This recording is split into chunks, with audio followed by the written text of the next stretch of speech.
kalian itu akan tetap gede dan kurang bagus even ketika kalian diet. Kalau kalian nggak tahu hal ini. Gue pribadi nggak pernah kalori defisit di 2 tahun awal ketika gue nge-gym. Karena gue sadar otot six pack bukan cuma kurus-kurusan doang, tapi bergantung pada ototnya juga. Kalau perut kalian masih kelihatan tipis dan juga buncit setelah diet, kemungkinannya memang otot kalian masih kecil. Jadi sebenarnya perut kalian nggak gede secara ukuran, tapi memang ototnya itu nggak ada, jadi nggak nonjol dan perut kalian nggak ada definisinya sama sekali. Itu kenapa untuk pemula saran gue build the base dulu, bangun dulu ototnya, sabar dulu. Nanti kalian baru akan berterima kasih sama gue, karena ketika kalian selesai kalori defisit, otot kalian itu akan jadi jauh lebih kelihatan definisinya. Karena kalau otot perutnya itu udah cukup, ketika kalian defisit, kalian nggak perlu untuk turunin massa lemaknya sejauh itu. Kalau kalian suka belajar fitness, gabung ke Akademi Fitness, link ada di bio gue.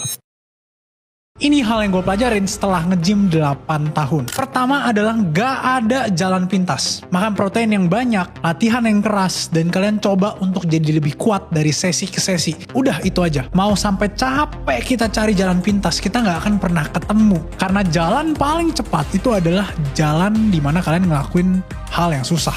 Kedua, fitness itu adalah spektrum. Fitness itu ibarat jalan tol. Jadi ada 3 jalur yang kalian bisa pakai. Tapi pada akhirnya tujuannya pun tetap sama. Memang ada dasar ilmu fisiologis dan juga nutrisi yang kalian harus ikuti. Tapi setelah kita melalui aturan tersebut, ya variasi-variasi yang kita lakukan itu nggak akan terlalu berpengaruh selama tujuan akhirnya sama. Yang ketiga adalah genetik itu sangat-sangat penting. Percayalah, ada orang yang baru 6 bulan latihan, dadanya udah kelihatan bidang, perutnya udah kelihatan six pack.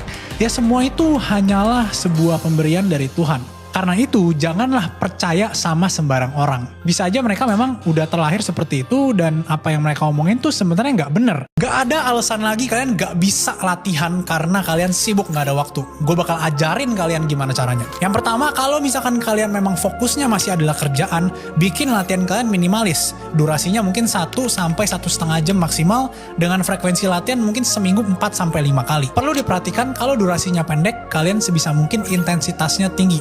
Jadi latihan sebisa mungkin mendekati gagal. Yang nomor 2 itu adalah pilih gerakan dengan alasan. Kalau kalian pengen waktu latihan kalian tuh efektif dan efisien, maka ya latihannya nggak bisa terlalu redundant. Maksudnya apa? Misalkan chest, cukup 1 sampai 2 gerakan aja dalam satu sesi. Dengan pilih 2 gerakan atau maksimal di 3 gerakan, kalian itu sudah memenuhi semua fungsi dari chest. Dan rata-rata satu otot manusia itu mempunyai 1 sampai 3 fungsi maksimal. Kalau misalkan kalian udah pilih satu sesi itu satu otot 2 gerakan, maka kalian bisa tinggal ulang seminggu 2 kali. Jadi otot dada dilatih 2 gerakan per sesi seminggu 2 kali. Itu udah lebih dari cukup. Pilih gerakan juga jangan yang terlalu lama di setup. Contohnya barbell back squat. Kalau misalkan kalian udah berat, maka setup untuk masukin bebannya itu akan lebih berat. Itu kenapa leg press mungkin aja bisa berguna untuk teman-teman yang ada di kondisi seperti itu. Yang terakhir adalah inkorporasikan superset, apalagi antagonistic superset. Antagonistic superset adalah superset 2 otot yang berbeda. Misalkan bicep dan tricep, chest atau dada dengan back atau dengan punggung,